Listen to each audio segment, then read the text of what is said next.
In 1975, the entire United States seemed to pause at the sound of a crystal-clear voice and the sight of a rare silver-haired woman named Emmylou Harris.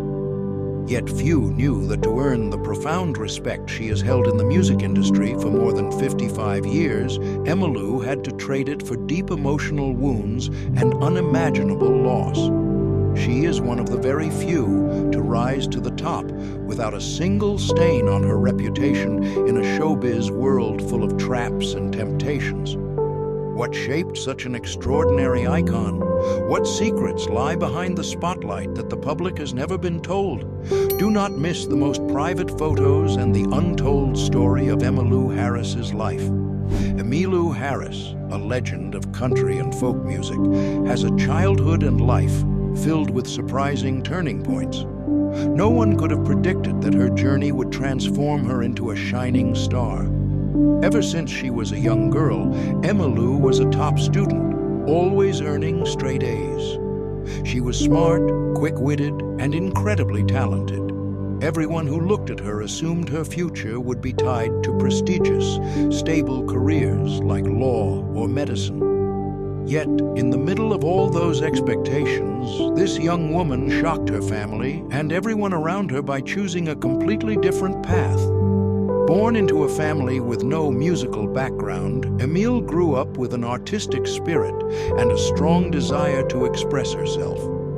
Instead of following an academic path that others considered safe, she chose to pursue her dream of acting. Awarded a scholarship to the School of Music, Drama, and Art at the University of North Carolina, she began that journey with huge hopes. At first, she believed she would become an actress. However, life's hardships and the demanding environment of the university brought her more challenges than she expected. During college, Emmylou had to juggle classes while performing at local clubs to earn money. She worked as a waitress just to get by. As tuition and living costs kept rising, acting began to feel further and further out of reach. Overwhelmed by pressure and exhaustion, she made a bold decision. She dropped out of school. When asked why, Emmylou admitted, "I was so tired of taking boring classes that had nothing to do with what I wanted to do with my life.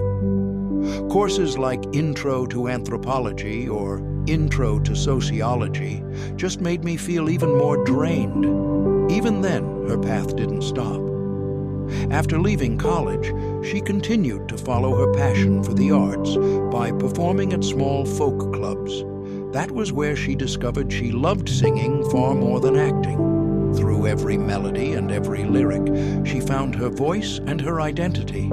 Although she still didn't think of music as a career at the time, her growing love for performing pushed her to dedicate all her time and energy to becoming a singer. Her early years did not lead her directly to country music.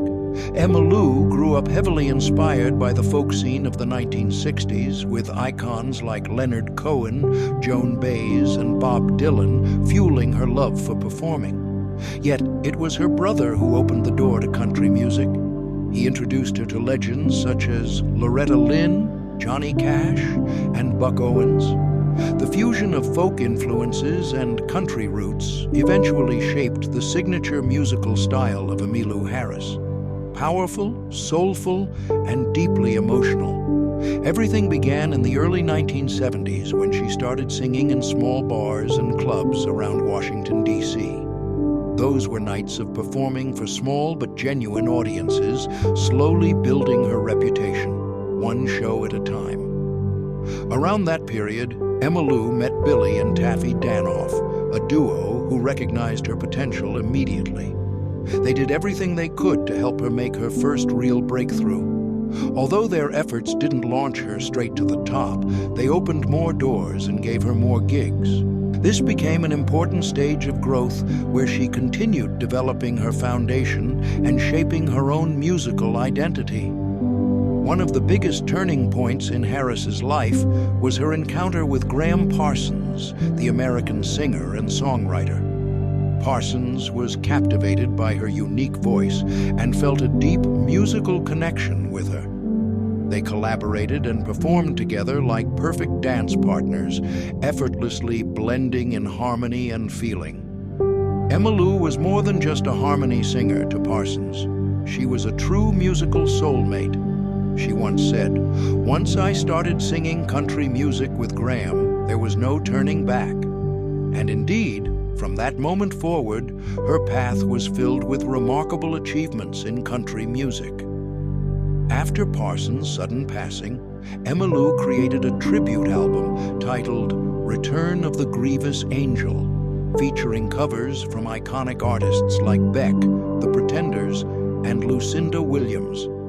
It was her way of saying goodbye to someone incredibly important to her, but it also became a launching pad that propelled her career even higher. She continued to rise unstoppable, even in the face of painful loss. Not long after, Emmylou formed her own band and began performing regularly at the Red Fox Inn in Bethesda, Maryland. It was an exciting and passionate period where she built her team and perfected her live performances.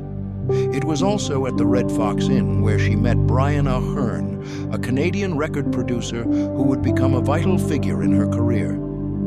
In 1975, all of Emmylou's hard work and perseverance finally paid off when her album Pieces of the Sky became a major success. It climbed to number 7 on the Billboard country charts and captured the hearts of listeners across America. Soon after, she released Elite Hotel, an even bigger hit that went straight to number 1 and earned her first Grammy Award for Best Female Country Vocal Performance. That was the moment Emmylou truly cemented her status as a country music star, and from then on, she never looked back. In the years that followed, she continued to create powerful and beloved songs, each one reinforcing her distinct artistry and talent. Hits like Beneath Still Waters, Gold Watch and Chain, Save the Last Dance for Me, Pledging My Love, and If This Is Goodbye, in 2006 remain unforgettable treasures for her fans. Unfortunately, Emmylou Harris was far less fortunate in her love life. The men who slipped into her heart always seemed to find new ways to tear her world apart. Let's rewind to 1969, when she was still a young woman full of passion and living the bohemian life in Greenwich Village, New York. It was there that Emmylou met Tom Sloan, the man who made her heart flutter and convinced her she had found her first true love. Within just a year, Emmylou and Tom decided to get married, marking the beginning of a new chapter in their lives together. In 1970, they joyfully welcomed their first daughter, Hiei.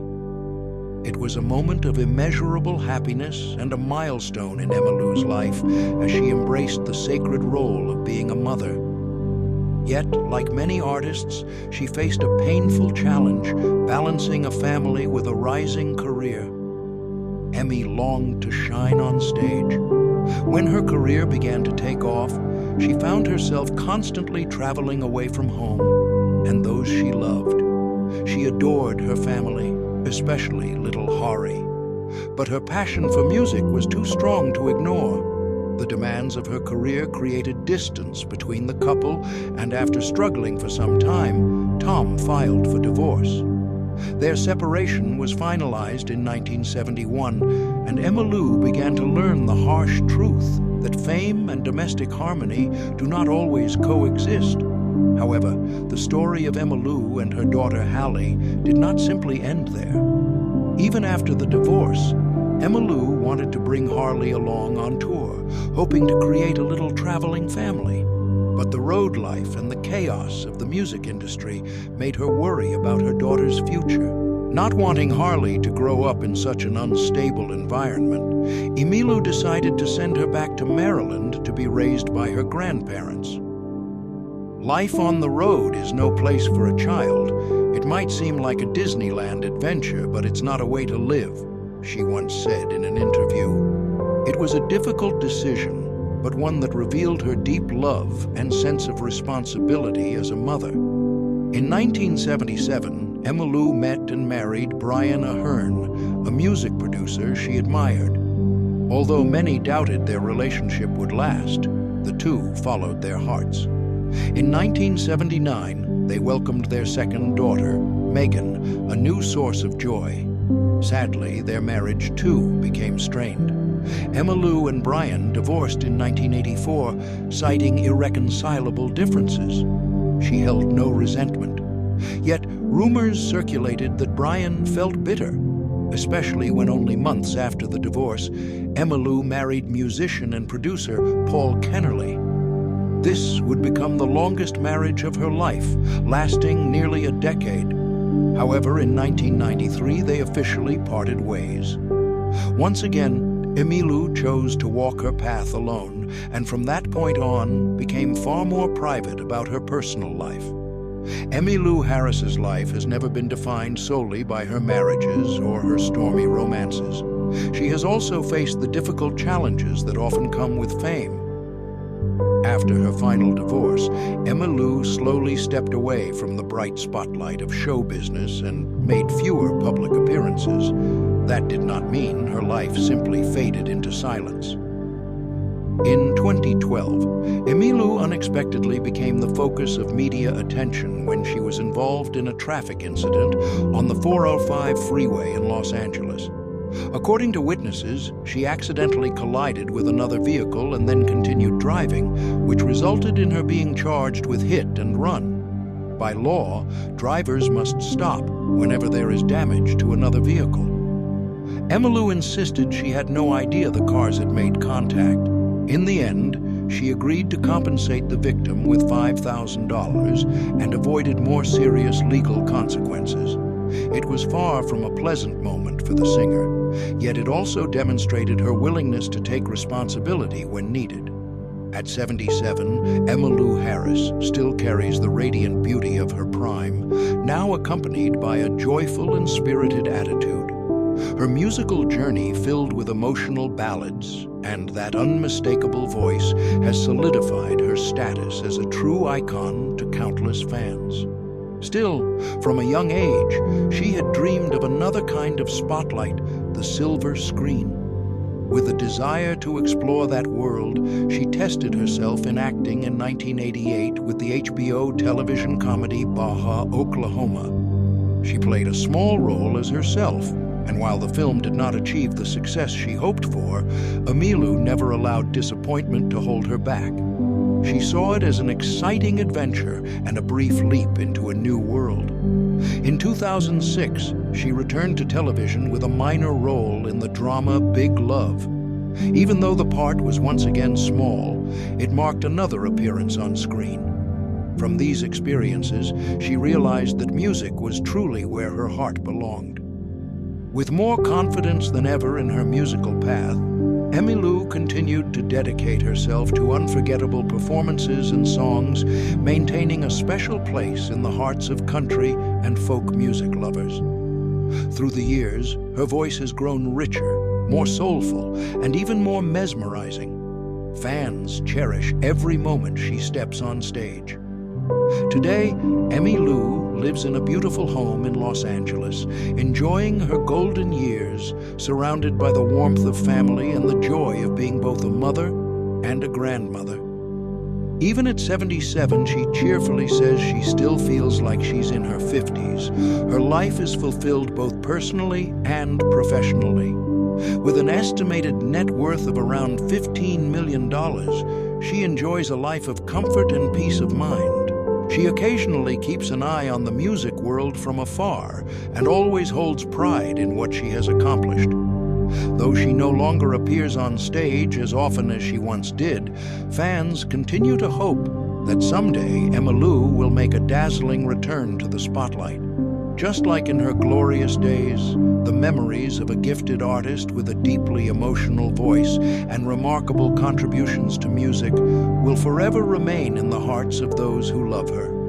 Thank you so much for watching. If you enjoyed this story and want more, make sure to leave a like and subscribe. Every single subscription is a huge motivation for me to continue creating more meaningful and entertaining content.